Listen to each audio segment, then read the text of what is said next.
ನಾನು ಈ ಮದುವೆ ಆಗೋಕ್ಕೆ ಸಾಧ್ಯನೇ ಇಲ್ಲ.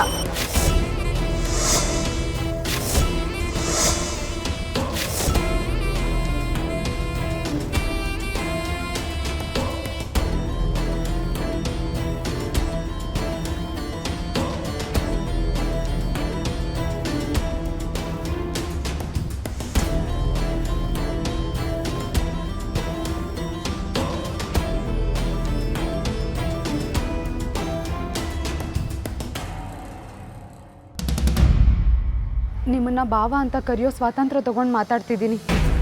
ನನ್ನಿಂದ ಈ ಥರ ಮದುವೆ ಆಗೋಕ್ಕಾಗಲ್ಲ. ಹಾಗಂತ ವಿಕ್ರಾಂತ್ ಅವ್ರನ್ನ ಪ್ರೀತಿ ಮಾಡ್ತಿರೋದ್ರಲ್ಲಿ ಸುಳ್ಳಿಲ್ಲ. ನಾನು ನಿಜವಾಗ್ಲೂ ಅವ್ರನ್ನ ಮನಸಾರೆ ಇಷ್ಟಪಡ್ತಿದ್ದೀನಿ.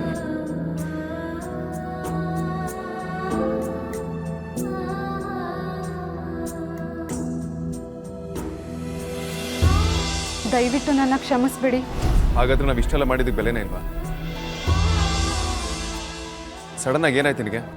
ನೀವು ನಮ್ಮಿಬ್ಬರನ್ನ ಒಂದು ಮಾಡೋದಕ್ಕೆ ಒಳ್ಳೆ ಮನಸ್ಸಿಂದ ಇಷ್ಟೆಲ್ಲ ಪ್ರಯತ್ನ ಮಾಡಿದ್ದೀರಾ ಅಂತ ನಂಗೆ ಗೊತ್ತು. ಇದಕ್ಕೆ ಬೆಲೆ ಇಲ್ಲ ಅನ್ನೋದಕ್ಕಿಂತ ಹೆಚ್ಚಾಗಿ ನಮ್ಮ ತಂದೆ ತಾಯಿ ನಮ್ಮನ್ನು ಈ ಥರ ಬೆಳೆಸಿಲ್ಲ.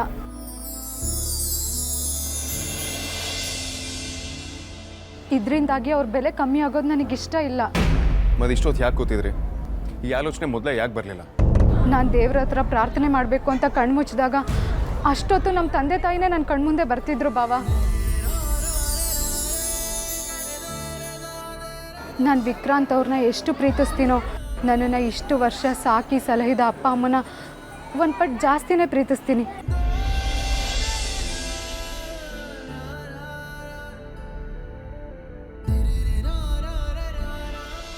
ನಾನು ಈ ಥರ ಮಾಡಿದೆ ಅಂದರೆ ಅವ್ರು ಖಂಡಿತ ತಡ್ಕೊಳ್ಳಲ್ಲ. ಅವರೆಲ್ಲ ನಮ್ಮನ್ನು ಸಂಸ್ಕಾರದ ಜೊತೆ ಪ್ರೀತಿನೂ ಮಾಡಿ ಸಾಕಿದ್ದಾರೆ.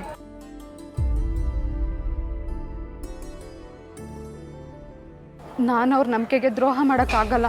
ಹಾಗಾದ್ರೆ ಎಲ್ಲ ಇಲ್ಲಿಗೆ ಮುಗಿದೋಯ್ತಾ ಇರ್ತೀವಿ ಅವರೇ?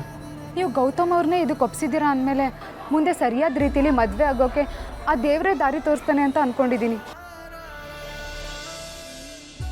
ಆದರೆ ಈ ರೀತಿ ಕದ್ದು ಮುಚ್ಚಿ ಮದುವೆ ಆಗೋದು ನನ್ನಿಂದಾಗೋ ವಿಷಯ ಅಲ್ಲ. ಸಾಧ್ಯ ಆದರೆ ದಯವಿಟ್ಟು ಕ್ಷಮಿಸ್ಬಿಡಿ.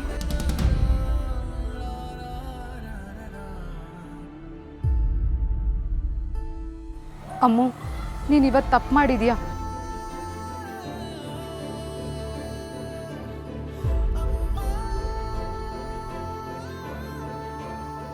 ನನಗೆ ಒಳ್ಳೇದಾಗಲಿ ಅಂತಲೇ ನೀನು ಮಾಡಿದ್ಯಾ ಅಂತ ಗೊತ್ತು. ಆದರೆ ಇದು ಸರಿಯಾದ ದಾರಿ ಅಲ್ಲ ಅಮ್ಮು. ಒಂದು ಸಲ ನಿನಗೆ ನೀನೇ ಪ್ರಶ್ನೆ ಮಾಡಿಕೊಂಡ್ರೆ ನಿನಗೆ ಎಲ್ಲ ಅರ್ಥ ಆಗುತ್ತೆ ಕಣೆ.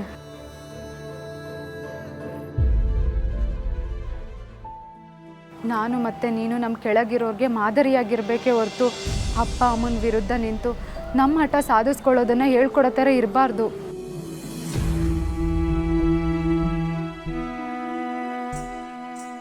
ವಿಕ್ರಾಂತ್ ಅವರೇ, ನಿಮ್ಮ ಪ್ರೀತಿ ಏನು, ಅದಕ್ಕಾಗಿ ನೀವೇನೇನು ಮಾಡಿದ್ದೀರಾ ಅನ್ನೋ ಕಲ್ಪನೆ ನನಗಿದೆ. ನನಗೋಸ್ಕರ ಒಂದು ಸಲ ಸತ್ತು ಬದುಕಿದ್ದೀರಾ ನೀವು. ನನಗೂ ನೀವು ಬಿಟ್ಟು ಬದುಕೋ ಶಕ್ತಿ ಇಲ್ಲ.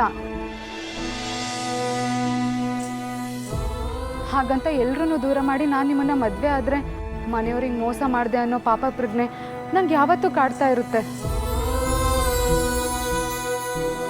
ಹಾಗೇನಾದರೂ ಆದರೆ ನಾವು ಪ್ರೀತಿಸಿ ಮದುವೆ ಆದರೂ ಸುಖವಾಗಿರಲ್ಲ. ಹಾಗಾಗಬಾರ್ದು ಅನ್ನೋದೇ ನನ್ನ ಆಸೆ. ನಮ್ಮ ಮದುವೆ ಈ ರೀತಿ ನಡಿಬಾರ್ದು. ನಮ್ಮ ಸಂಬಂಧಕ್ಕೆ ಎಲ್ಲರೂ ಒಪ್ಪಿಗೆ ಜೊತೆ ಸಂತೋಷದ ಆಶೀರ್ವಾದನೂ ಬೇಕು.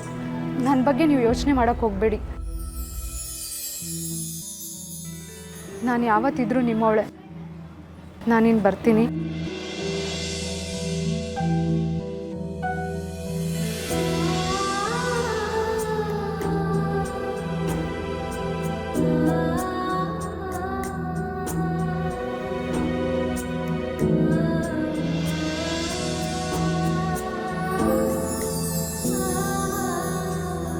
ಬರ್ತೀನಮ್ಮ, ಬರ್ತೀನಕ್ಕ. ಏಯ್, ಎಲ್ಲಿಗೆ ಹೊರಟಿಯೇ? ಸ್ವಲ್ಪ ಕೆಲಸ ಇದೆಯಮ್ಮ, ಬೇಗ ಬಂದ್ಬಿಡ್ತೀನಿ.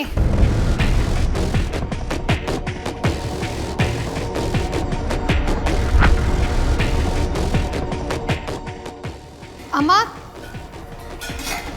ಹೇ ಸಾರಿಕಾ, ಬಾಮ್ಮ. ಚೆನ್ನಾಗಿದ್ಯಾ ಆರ್ತಿ ಅಕ್ಕ? ಚೆನ್ನಾಗಿದ್ದೀನಿ. ಆರ್ತಿ ಸಾರಿಕೆಗೆ ಏನಾದರೂ ಕುಡಿಯೋಕೆ ತಗೊಂಬಮ್ಮ ನಡಿ.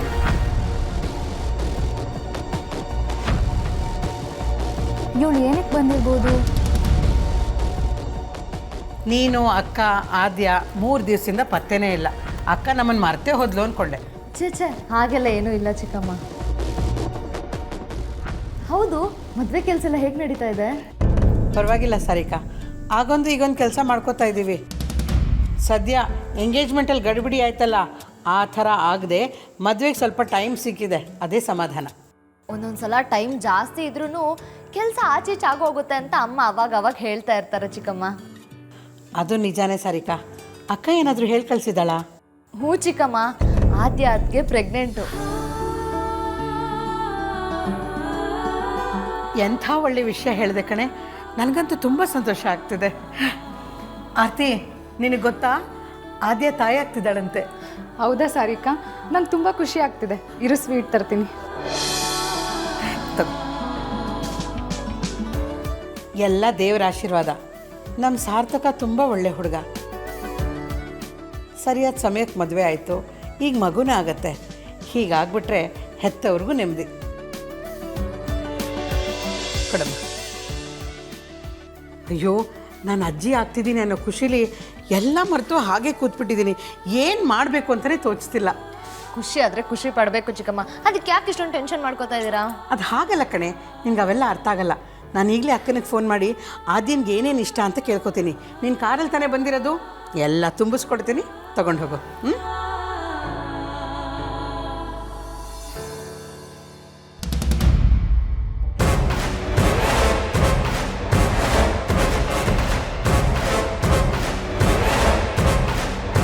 ಯಾಕೆ ಹಾಗೆ ನೋಡ್ತಿದ್ಯಾ ಸಾರಿಕಾ? ನಿನ್ನ ಮುಖದಲ್ಲಿ ಬದಲಾವಣೆ ಕಾಣಿಸ್ತಾ ಇದೆ, ಅದಕ್ಕೆ.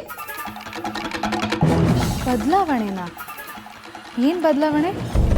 ದೊಡ್ಡ ಬದಲಾವಣೆ, ಆ್ಯಕ್ಚುಲಿ ತುಂಬ ದೊಡ್ಡ ಬದಲಾವಣೆ.